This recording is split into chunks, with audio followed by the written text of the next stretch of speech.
crunch time. We gave ourselves an internal deadline of June to go to market for Studio H&U and the shows that we've been creating. We've been constantly looking at it as a audience distribution channel. How do we build that first before we just constantly just sell our services? We think if we can build this audience around our way of thinking, how we approach things, it will actually be the top of the funnel for us for the types of clients we want to work with. But this is the month. We have to go this month.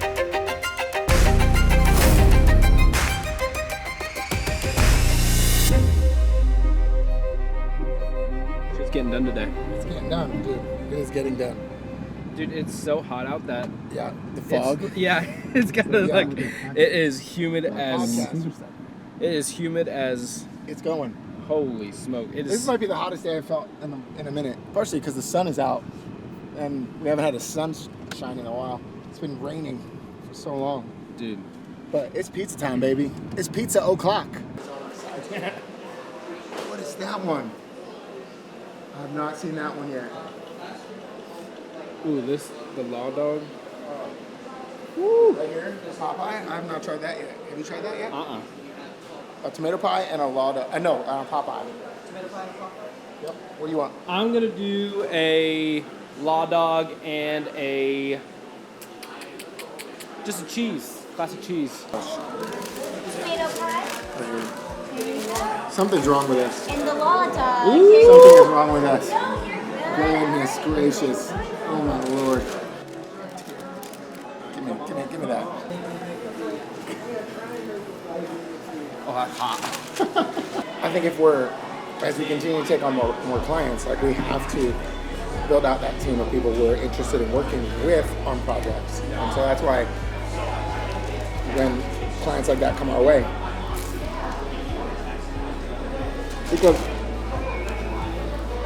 because we'll soon have, with just our own internal shows, we'll have enough need internally that we'll have enough need internally that we'll need to have some people eventually start coming on. So it's just a matter of getting enough clients to support that for those shows. Hey! Oh, there's a podcast. It's my angel voice, you know? Yeah. Hey, good looking. What you got cooking? I don't know the rest of the lyrics. It's an old country song. That's how the South has transformed me into a country boy. Listening to country music. You are a country boy, dude.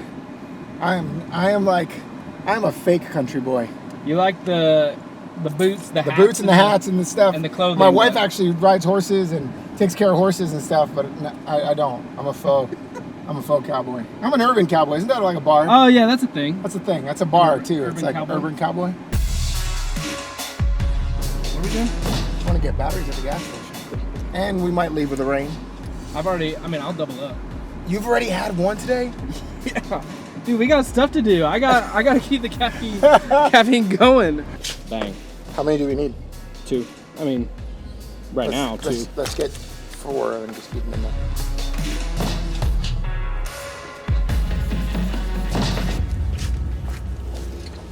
What you going with today? Sour gummy worm or white gummy bear? I'm going with sour gummy worm. I'm going white gummy bear. No, that's not it. Hold on, where's it at? Here it is. Wait, no, here it is. Here it comes. There it is. Here it is. This is the song I was singing. Hank Williams. Hey, good looking. Freaking Puerto Rican kid over here from New Jersey just singing Hank Williams. Hey, good looking.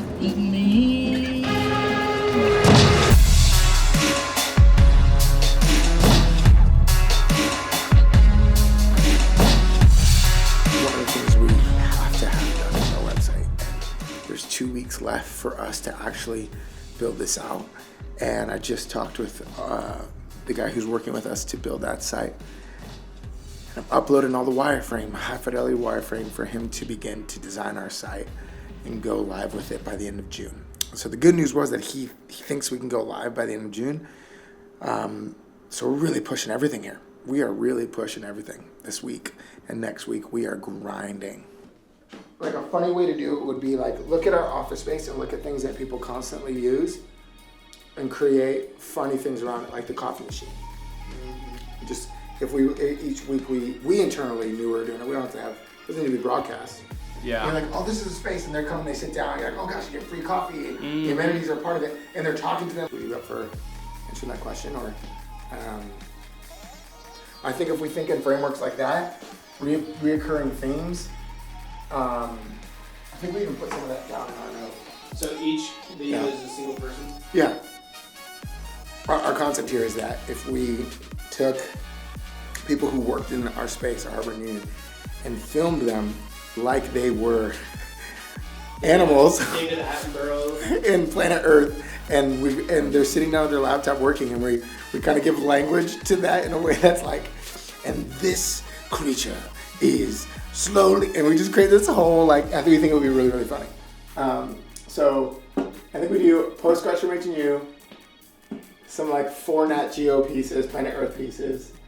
The scripts are easy to do. Once you get the videos done, we can create the scripts really easy. Because it would just be like one uncut single clip of them. Or even like you couple like sporadic in and out. Yeah, like I'll zoom in and out. Yeah.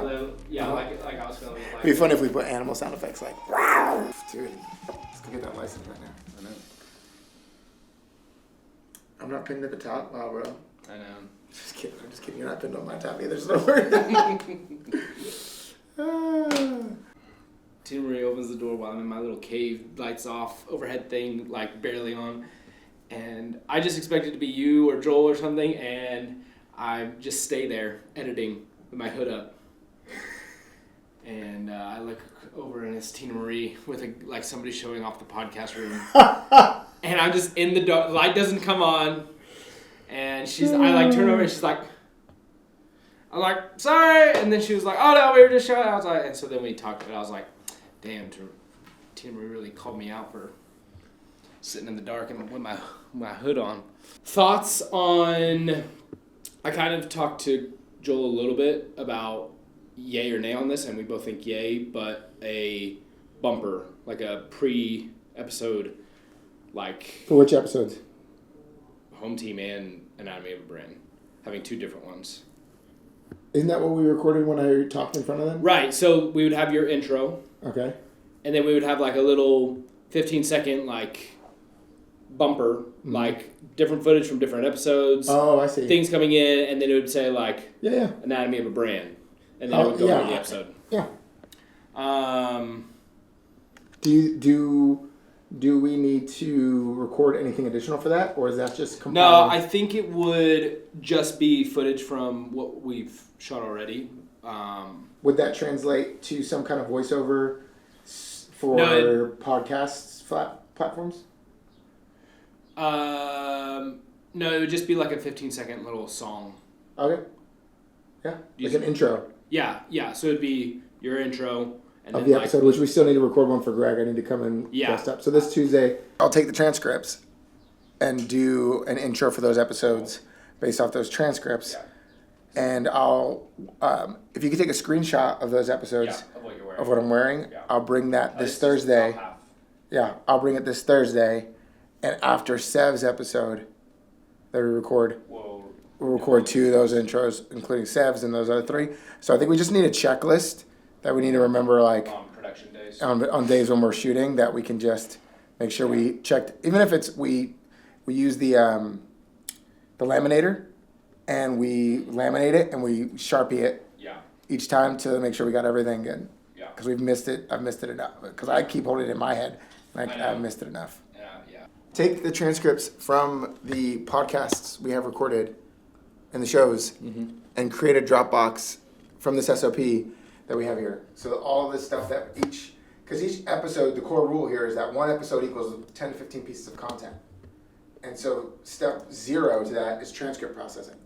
And so taking it from there and then putting it into all that we need, that we're going to use AI for the transcripts to do a bunch of different stuff, that pulling out summaries, that all that kind of stuff, that's going to happen from the transcript processing step. So that's step 0. So even like, you edited a bunch already, so you're fine. But I'm saying, like, even before you edit, you can take that, but create it in the Dropbox, as episode, and then step 0 is transcript processing or transcripts, and just put those in there. Cool. Because then I could take those, I'll be able to create thumbnails from those, I'll be able to create the summaries for the shows for those, Yep. I'll be able to create the carousels for the show, all the different pieces of content that branch off from that one podcast episode. We'll be able to use the transcripts to do that through the AI stuff we're doing.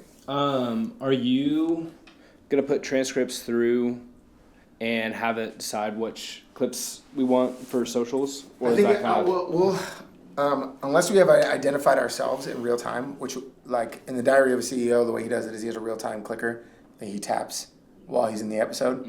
That kind of free frame things in a way that like people can see that's that his team notifies that. I think we're not there, obviously. That's way far advanced for us. But we could tell AI what we're looking for. Cool. In the transcript. Okay. And it could pull out some stuff for us. Cool. Otherwise, we just pull out what we think is there, so that's good too.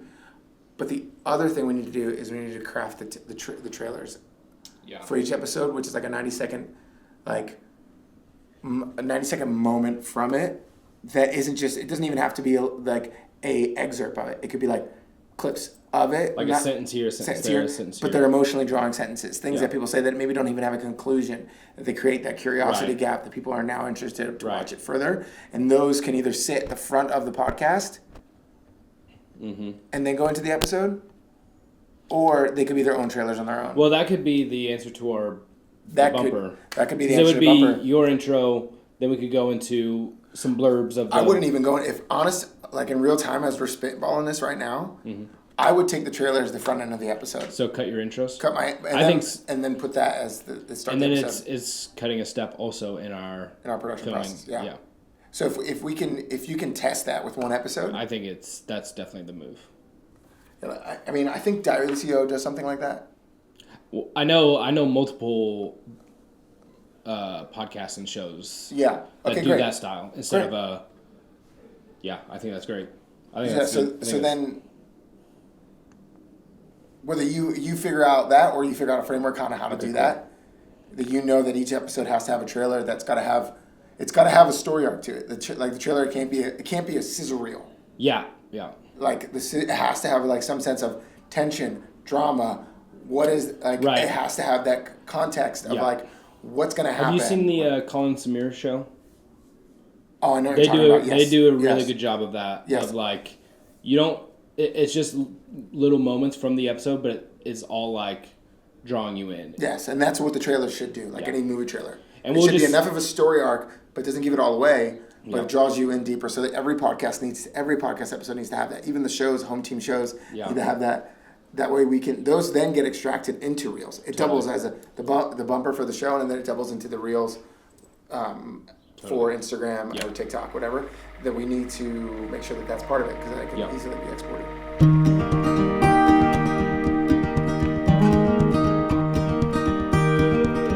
Trying to design a podcast cover is harder than I thought.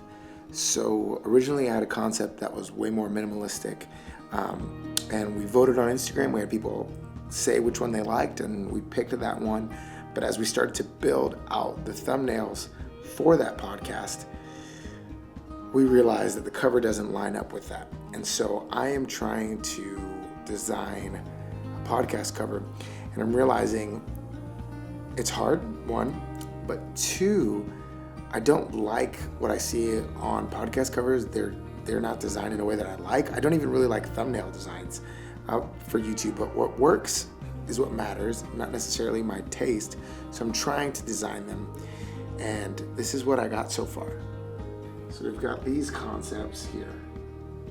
But picking the thumbnail is super important on YouTube, and we understand that, and we're looking at the research on how to do that. So we're fine-tuning that, realizing it's got to translate, because the anatomy of a brand is the overarching show, but it's also the YouTube ecosystem. So it is a little bit of a harder thing to do. Would I have picked it this way over and over again? Probably not.